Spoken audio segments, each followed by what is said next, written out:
नमस्कार, मैं doctor Archana, Ayurvedic physician and health specialist.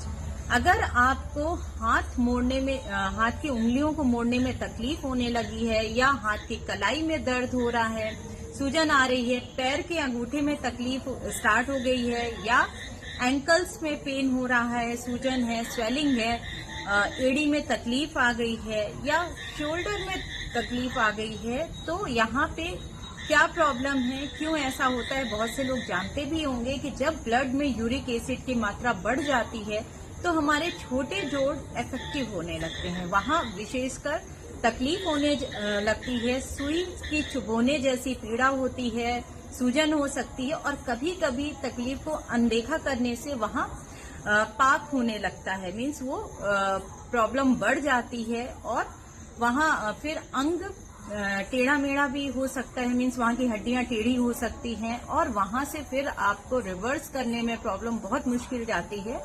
जिन लोगों को यूरिक एसिड की प्रॉब्लम होती है, देखिए यूरिक एसिड का जो नॉर्मल रेंज है 4 to 6 होना चाहिए, बट अगर 6.46 से ज्यादा बढ़ा हुआ यूरिक एसिड आ रहा है, मीन्स आपके ब्लड में यूरिक एसिड की मात्रा बढ़ गई है, जोड़ों में तकलीफ हो सकती है। और यहाँ पे रीजन क्या है यूरिक एसिड बढ़ने का, किस तरह हम कंट्रोल करेंगे और एलोपैथी में क्या मेडिसिन देते हैं। एलोपैथी में जब हम ये तकलीफ लेके जाते हैं तो नॉर्मली एक ही इसकी मेडिसिन दी जाती है, फेब्यूस्टैट 40 या फेब्यूस्टैट 80 mg की टैबलेट दी जाती है, जिससे कुछ समय तक ब्लड में यूरिक एसिड की मात्रा कंट्रोल में रहती है। लेकिन जैसे ही आप दवाई बंद कर दोगे तो आपकी प्रॉब्लम फिर से स्टार्ट हो जाती है, सूजन बढ़ने लगती है, चलने में प्रॉब्लम होती है, जैसे अगर पैर की एड़ी में है या पैर के अंगूठे में प्रॉब्लम है तो आप चल नहीं सकते, जूते नहीं पहन सकते, तो बहुत ज्यादा ये प्रॉब्लम उभर जाती है। फिर कहते हैं इसमें ज्यादातर आपको प्रोटीन अवॉइड करने के लिए कहा जाता है। तो बेसिक प्रॉब्लम पहले समझा जाए कि क्या है ये प्रॉब्लम और किस तरह हम इस प्रॉब्लम को रिवर्स कर सकते हैं, परमानेंटली ठीक कर सकते हैं। उसके पहले वीडियो को लाइक करिए, चैनल सब्सक्राइब करिए, शेयर करिए, ज्यादा से ज्यादा वीडियो लोगों तक पहुंचाइए जिससे सही इन्फॉर्मेशन मिले, लोग भी इस वीडियो को देख के सही ट्रीटमेंट की तरफ जाएं।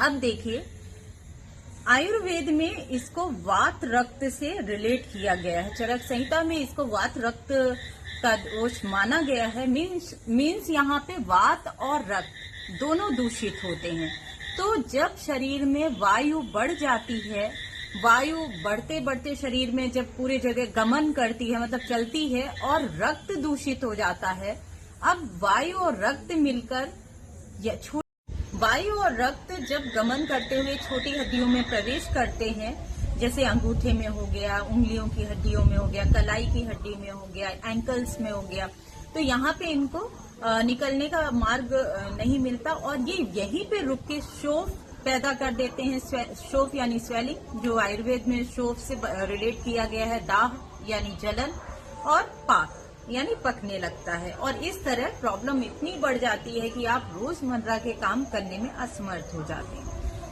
अब रक्त कैसे दूषित होता है, तो चरक संहिता यहाँ पे कहते हैं कि जो लोग ज्यादा कटु तिक्त कषाय अम्ल लवण रस का सेवन करते हैं, मीन्स मॉडर्न तरीके से समझे, सोर सॉल्टी स्पाइसी फूड ज्यादा खाते हैं, ज्यादा गरम गरम स्पाइसी फूड खाने वाले या जो नॉनवेज खाते हैं।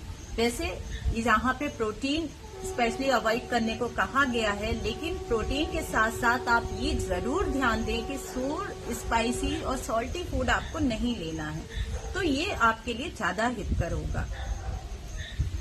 अब देखिए यहाँ पे ट्रीटमेंट कैसे करें। ट्रीटमेंट के लिए आयुर्वेद में कहा गया है यहाँ पे रक्त मोक्षण, यानी जिस जगह में प्रॉब्लम है वहां से रक्त को निकालने के लिए बताया गया है। लेकिन तो बहुत से आयुर्वेदिक डॉक्टर्स इस प्रोसेस का यूज करते हैं, जलौका वगैरह यूज करके वहां से रक्त मोक्षण करवाते हैं। लेकिन जो बेसिक ट्रीटमेंट हमारे द्वारा दिया जाता है, सबसे पहले यूरिक एसिड जो छोटी हड्डियों में इकट्ठा हो गया है उसको हम डिटॉक्स करवाते हैं आपकी बॉडी में और बाहर करते हैं। फिर दूसरा देखिए रीजन है कि यूरिक एसिड बॉडी में बन रहा है, तो क्यों ज्यादा बन रहा है। यूरिक एसिड लिवर में बनता है और किडनी से छन जाता है। तो अगर प्रोटीन डाइट में है तो वो ज्यादा से ज्यादा यूरिक एसिड में क्यों कन्वर्ट हो रहा है? कहीं ना कहीं लीवर का प्रॉब्लम है, और फिर किडनी अगर मेन काम नहीं कर रही है, सही से काम नहीं कर रही है, मीन्स वहां पे कहीं ना कहीं किडनी का भी प्रॉब्लम है जो यूरिक एसिड नहीं छान पा रही है। तो हम इन ऑर्गन्स को एक्टिव करते हैं, और इस तरह जो आपका बेसिक रीजन है, हमारा जो ट्रीटमेंट रहता है वो बेसिक प्रॉब्लम कहाँ से शुरू हुई उसको देखते हुए होता है। 3 महीने के अंदर आपकी प्रॉब्लम जड़ से खत्म हो जाती है, गारंटेड है।